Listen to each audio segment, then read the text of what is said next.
What's up mga kalipers? So ayun no, nagbabalik na naman tayo sa ating vlog mga kaliper. Pero sa pagkakataon ito mga kaliper, hindi tayo mag-workout mga kaliper no. So ayun, bago tayo mapunta doon sa gagawin natin mga kaliper sa vlog na ito ay isa mo nang mabilisang subscribe sa aking YouTube channel mga kaliper. Ayan, John Lepo Vlogs. Ayan, huwag kalimutan i-click ang bell button para updated kayo sa lahat ng mga videos na i-upload ko mga kaliper. Ayan, para masubaybayan yung mga kaliper. No? Siyempre, padalaw rin sa aking Facebook page mga kaliper. Ayan, John Level Vlogs and John Level Vlogs 2.0. So, dalawa yan mga kaliper. No? So, siyempre, meron din akong TikTok mga kaliper. Ayan, padalaw na din mga kaliper. No? So, ayan, maraming salamat. So, ngayon mga kaliper, no, ang gagawin natin is, sasabihin ko lang yung mga dapat gawin mga kaliper, no? Para sa ating jump mga kaliper. So ay mga kaliper no, sa bawat aspeto ng buhay mga kaliper, kung gusto mong umasinso, kailangan mong magsumikap mga kaliper no, ng maigi. Ayan, kailangan mong magpagod para ikaw ay umasinso mga kaliper no. So bawal kukupad-kupad mga kaliper.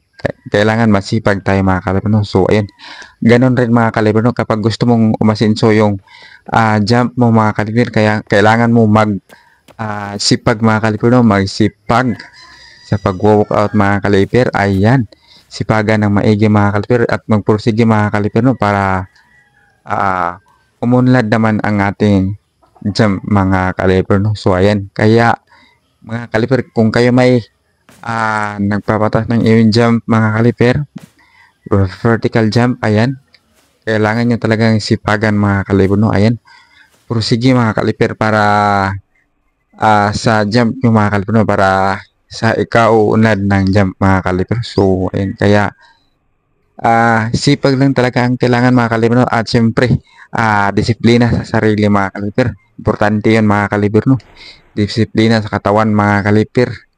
So ayun, kung gusto mo talagang mag-improve yung jump mo mga kaliper, kailangan mong disiplinahan yung sarili mo. So ayun no, lahat ng hindi pwedeng gawin mga kaliper na makakasira sa pag-workout ng jump mo, dapat mo nang alisin yan mga kaliper no. Kaya ayun, napaka-importante ng disiplina sa sarili, disiplina sa katawan mga kaliper. Kasi kung wala kang disiplina sa sarili mo, sa iyong katawan, kung nag-workout ka, may useless yan mga kaliper no. Kaya napaka-importante ng disiplina sa katawan at sa sarili. Kaya yun, disiplina sa sarili mga kaliper, para di mabaliwala yung pag-workout natin mga kaliper. Dahil kapag nababaliwala yung pag-workout natin mga kaliper, nakakapagod yun mga kaliper no. Yun bang workout ka ng workout tapos walang mangyayari mga kaliper no. Kaya nakakapagod yun, nakakabagot. Kaya dapat mga kaliper, workout kasi yung jump, tapos disiplina sa sarili mga kaliper no. Ayan, disiplina sa katawan, matulog ng maaga, huwag iinom ng mga alak o magsisigarilyo mga kaliper no. Huwag yan mga kaliper, nakakasira yan mga kaliper no, sa pagpupursige mo sa pag-workout mo mga kaliper. Nakakahina yan ang katawan mga kaliper. So ayun, kaya iwasan mga kaliper no. So ayun, so ganun lang mga kaliper no. So madali lang naman yung gawin mga kaliper no. Nasa iyo na rin yan mga kaliper, kung hindi mo iwasan ang mga bagay na yun, yung mga nabanggit ko mga kaliper. Nasa iyo na rin yun mga kaliper no. So ayun lang mga kaliper. So yun mga kaliper, dito ko natatapusin mga kaliper no. Siya nga pala mga kaliper, wait lang. So yun mga kaliper no, ako mga kaliper, lagi talaga ako nag-workout sa aking jump mga kaliper no. Minsan madaling araw, minsan tanghali, minsan hapon mga kaliper.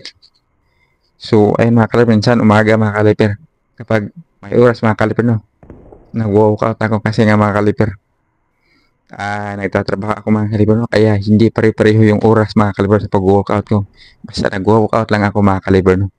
So ayun, so lahat naman ng pagod ko mga kaliper is worth it naman mga kaliper no. Lalo na kung makikita mo yung improvement sa talon mo mga kaliper, tulad niyan. So worth it mga kaliper na nag-improve yung pag-workout mo mga kaliper. May nakikita mga kaliper no, sa pag-workout mo. Kaya ikaw, kung gusto mong mag-improve yung jump mo, workout ka lang, sipagan mo. Iwasan mo ang dapat iwasan. Yung mga bisyo, mga kaliper, number 1 talaga yan na dapat iwasan, mga kaliper, dahil hindi yan nakakatulong sa yung pag-improve, mga kaliper. So, ayun, hindi yan nakakatulong, mga kaliper, no? Kaya, kung pwede, mga kaliper, lahat ng bisyo, walain mo na yun, mga kaliper, no? Iwasan mo na yun, mga kaliper. So, ayun, no? So, yun lang, mga kaliper. So, bago tayo magtapos, isa namang subscribe, mga kaliper. Mabilis lang subscribe sa aking YouTube channel. Ayan, John Lefa Vlogs. Siyempre, sa aking Facebook page, mga kaliper. John Lefa Vlogs din, mga kaliper. No? At huwag kalimutan, i-share yung mga videos ko, mga kaliper. So, ayan. At sa aking TikTok, mga kaliper, bago ko makaliper, no? Pabisita na rin, mga kaliper. No? Ayun, maraming salamat. So, see you sa ating next vlog, mga kaliper. Walk out na naman tayo. So, ayun, no? Babush.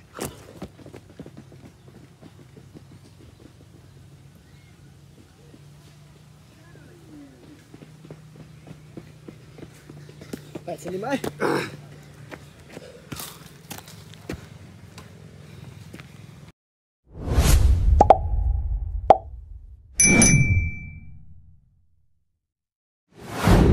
Thank you for watching.